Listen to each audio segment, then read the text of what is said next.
literally taking somebody that would have had a normal 9-to-5 life and putting them in the spotlight of an artist, and that takes time to get acclimated to. I mean, most of the artists that went from being people that have a job did not just transition overnight.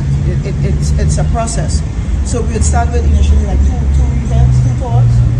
We start with a couple tours and space them out so you get enough time in between to recoup. Because being on the road away from your family, doing all these, press stuff and literally having to fulfill obligations is not an easy thing. It's not as fun as it looks. Lawrence can tell you, because he travels with us for the last 15 years, so he knows.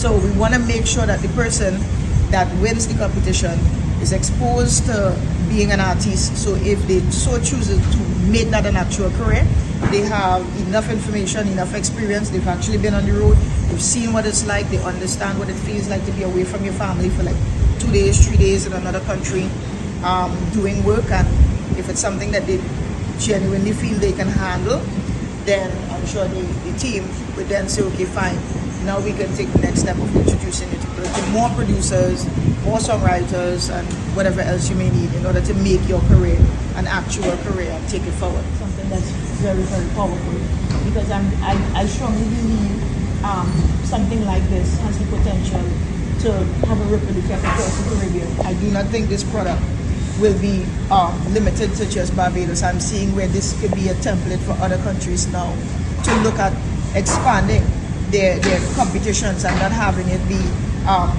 short-term investments. When I say short-term investment, I mean when you look at a competition and you just look at just winning the first prize, that's a short-term investment. You win and you're hailed as a local hero, congratulations, but that's it.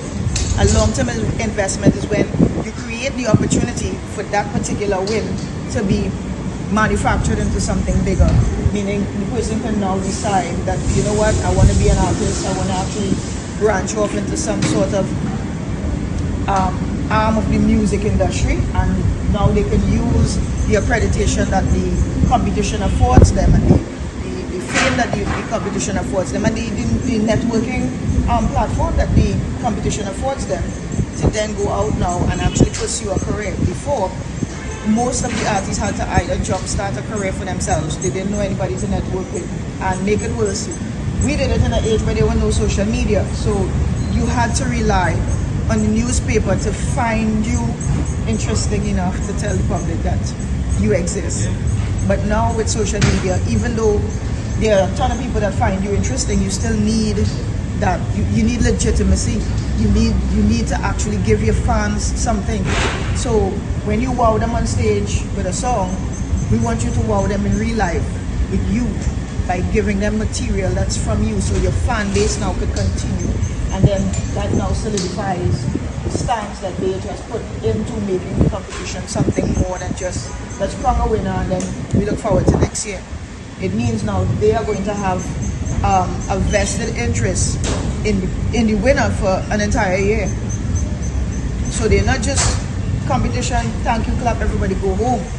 They are going to actually be involved in the growth and development of the winner for an entire year, and that speaks volumes. I do not know of many competitions where after you've won, they spend time trying to figure out, okay, studio time, getting you on the road, looking at potential managers, trying to make sure you get to your flights, organizing, coordinating. That's stuff that only the accomplished artists get to experience. So that's one of the things I'm looking forward to, actually getting to see the competition blossom into something that's so huge and so massive that it's pages all over the Caribbean. Everybody's following the